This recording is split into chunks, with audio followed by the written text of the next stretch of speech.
les 3 meilleurs aliments pour devenir diabétique. En premier, on a évidemment les biscuits. Les biscuits, c'est vraiment très efficace pour devenir diabétique. Tout type de biscuits. Les biscuits, c'est quand même de la belle saloperie. Aux États-Unis, c'est des gros consommateurs de biscuits, de 90 à 98.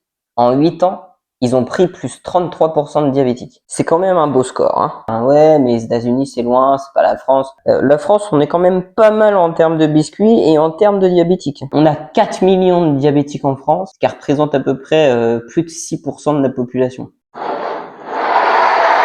Est-ce que j'aurais pas eu les yeux plus gros que le ventre? En fait, ce qui est important, c'est de consommer des sucres de qualité, comme du melon par exemple. Des sucres de qualité, c'est quoi? C'est des fruits, des légumes, des légumineuses et des céréales complètes. En deuxième position, on a les glaces. Alors là, les glaces, c'est vraiment une tuerie. Pourquoi? Parce que les glaces, c'est un mariage harmonieux entre graisse et sucre transformé. C'est génial.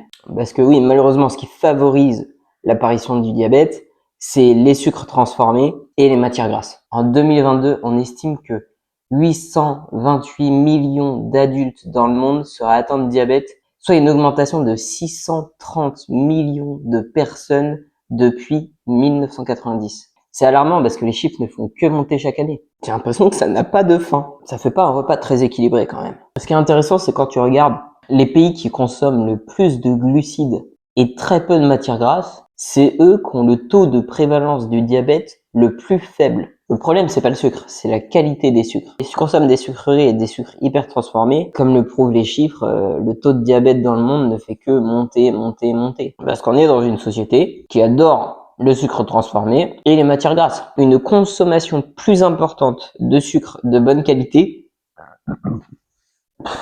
Wow. Ce melon me donne du fil à retordre. Ne vous inquiétez pas, je contrôle les opérations. Ça n'a pas de fin. Je disais, une consommation plus importante de glucides de bonne qualité est associée à une réduction significative de risque de maladies chroniques comme le diabète. Ce bout-là, il était pas fou. Ça commence à être dur. Consomme plus de glucides de bonne qualité et réduis-moi, évite ces sucres transformés et ces matières grasses transformées qui te pourrissent la santé, qui nous pourrissent la santé et qui fait qu'il y a de plus en plus de maladies chroniques et il y a de plus en plus de diabétiques et c'est malheureux. Vraiment, c'est malheureux. C'est un peu monotone. Prends soin de ta santé et de ton corps, tu n'en as qu'un. Je commence à avoir du bide. Bon, impeccable.